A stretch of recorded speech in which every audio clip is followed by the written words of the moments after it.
नमस्कार. श्री स्वामी समर्थ सर्वांना. बघा, अधिक महिन्यातील ही सोमवती अमावस्या आहे आणि ही आपल्यासाठी शेवटची संधी असणार आहे. या सोमवती अमावस्येच्या दिवशी आपल्याला 33 दिव्यांचं दान करायचं आहे.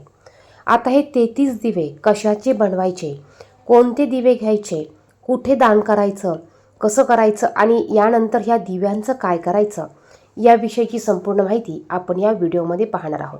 आता अमावस्या तिथी ही 14 तारखेला लागणार असून 15 तारखेला संपणार आहे.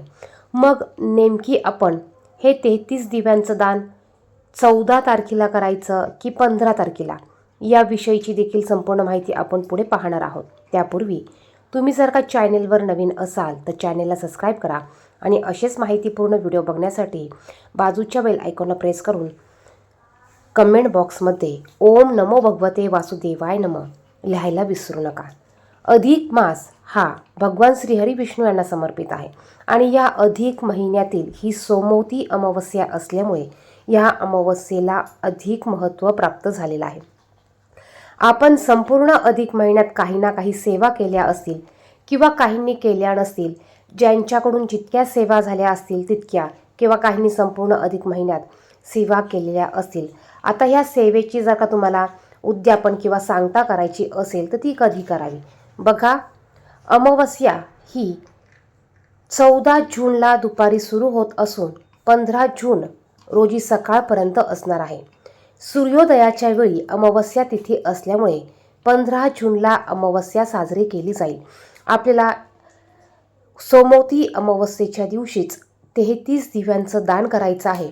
आपल्या पूर्वजांची सेवा करायची आहे. अमावस्येला पूर्वजांची सेवा करण्याला अतिशय महत्त्व आहे. त्याचप्रमाणे या अधिक महिन्यातील ही सोमवती अमावस्या हा शेवटचा दिवस असल्यामुळे आपण अजूनही सत्यनारायण पूजा केली नसेल तर आपण अवश्य अमावस्येच्या दिवशी देखील सत्यनारायण पूजा करू शकतो. आपण देवीची ओटी भरली नसेल तर ती भरू शकतात. त्याचप्रमाणे आपण 14 तारखेला देखील देवीची ओटी भरू शकतात, सत्यनारायण पूजाही करू शकतात.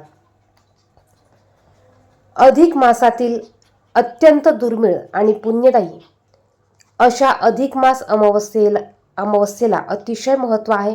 ही अमावस्या अधिक महिन्यात आल्यामुळे या अमावस्येला विशेष फलदायी मानले जाते. या दिवशी केलेले जप, दान, दीपदान, पितृतर्पण अनेक पटीने आपल्याला फळ देऊन जातात. ज्यांना सेवा करायला जमलं नसेल, दीपदान करायला जमलं नसेल त्यांनी अवश्य सर्व पितरी अमावस्येला दीपदान करायचं आहे. ज्यांनी दीपदान केलेलं असेल त्यांनी देखील 15 तारखेला सोमवती अमावस्येला 33 दिव्यांचं दान करायचं आहे. आता ह्या अमावस्येच्या दिवशी सकाळी लवकर उठायचं आहे. अमावस्येला पवित्र नदीमध्ये स्नान करण्याला अतिशय महत्त्व आहे. जरी आपल्याला पवित्र नदीमध्ये स्नान करणं शक्य नसेल तर आपण अवश्य अंघोळीच्या पाण्यात थोडंसं गंगाजल किंवा पंचगव्य टाकून किंवा गोमतीर पाणी टाकून आपण आंघोळ करायची आहे. त्याचप्रमाणे या दिवशी आपल्याला भगवान श्रीहरी विष्णू यांची पूजा करायची आहे. पितरांची पूजा करायची आहे. पितरांसाठी तर्पण करायचं आहे. गरजू लोकांना दान द्यायचं आहे. गाईला चारा किंवा अन्न द्यायचं आहे.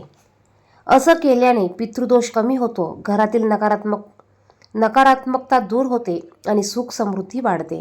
बघा, आपल्याला पितृदोष दूर करण्यासाठी ही सुवर्ण संधी आहे आणि पितृदोष दूर करण्यासाठी अमावस्येला काही उपाय केले जातात आणि ही अमावस्या सोमवती अमावस्या असल्यामुळे ह्या अमावस्येला अधिक महत्त्व प्राप्त झालेले आहे. या दिवशी आपण अवश्य आपल्या पितृदोष दूर करण्यासाठी आपण पितरांसाठी तर्पणविधी करू शकतो. पितरांच्या नावाने दीपदान देखील या दिवशी करू शकतो. बघा, या दिवशी आपल्याला काही सेवा पण करायच्या आहे. ज्यांना जमल्या नसतील सेवा करायला त्यांनी अवश्य या दिवशी सेवा करायची आहे. या दिवशी आपलं घर आपल्याला स्वच्छ पुसून घ्यायचं आहे. पाण्यात थोडंसं गोमतीर, जाड मीठ, तुरटीचा खडा, कापराची वडी, लिंबाचा रस, थोडीशी चिमूटभर हळद या गोष्टी टाकून घर अगदी स्वच्छ पुसून घ्यायचं आहे. अधिक मासेत अमावस्येला केलेले दीपदान अत्यंत शुभ मानले जाते. धार्मिक श्रद्धेनुसार दीप म्हणजे ज्ञान, प्रकाश आणि सकारात्मक ऊर्जा असते. अमावस्येच्या अंधारात दिवा लावणे म्हणजे जीवनातील अज्ञान दूर, दुःख आणि नकारात्मकता दूर करण्याचे प्रतीक मानले जाते. बघा, या दिवशी आपल्याला तुळशीसमोर दिवा लावायचा आहे. देवघरात तुपाचा दिवा लावायचा आहे. पिंपळाच्या झाडाजवळ दीपदान करायचं आहे. मंदिरात किंवा मंदिरात तुम्ही दिवादान करू शकतात. नदीकाठी किंवा पवित्र स्थळी देखील तुम्ही दीपदान करू शकतात. दीपदानामुळे भगवान विष्णू आणि माता लक्ष्मीची कृपा प्राप्त होते. आणि बघा, हा अधिक महिना संपल्यानंतर पुन्हा ही संधी आपल्याला पुढच्या 3 वर्षांनीच येणार आहे. अनेक ठिकाणी अधिक मास अमावस्येला 33 दिव्यांची दीपदान करण्याची परंपरा आहे. 33 कोटी देवतांच्या प्रतिकात्मक स्मरणासाठी केले जाते हे दान. बघा, तुम्हाला या दिवशी 33 दिवे घ्यायचे आहे. अधिक मासात तांब्याच्या दिव्याला अधिक महत्त्व आहे. जर का आपल्याकडे तांब्याचे दिवे नसतील तर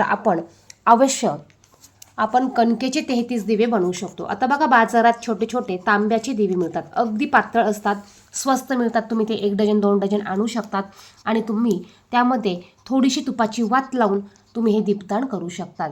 आपल्याला मातीची पंती अजिबात घ्यायची नाही. किंवा तुम्ही 33 कणकेचे दिवे बनवू शकतात. हे दिवे बनवताना तुम्हाला मिठाचा वापर अजिबात करायचा नाहीये.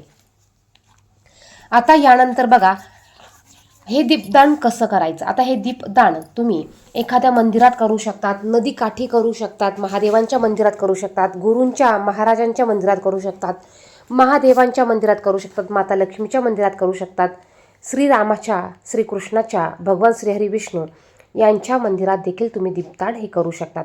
आपल्याला हे दीपदान 33 या संख्येत करायचं आहे.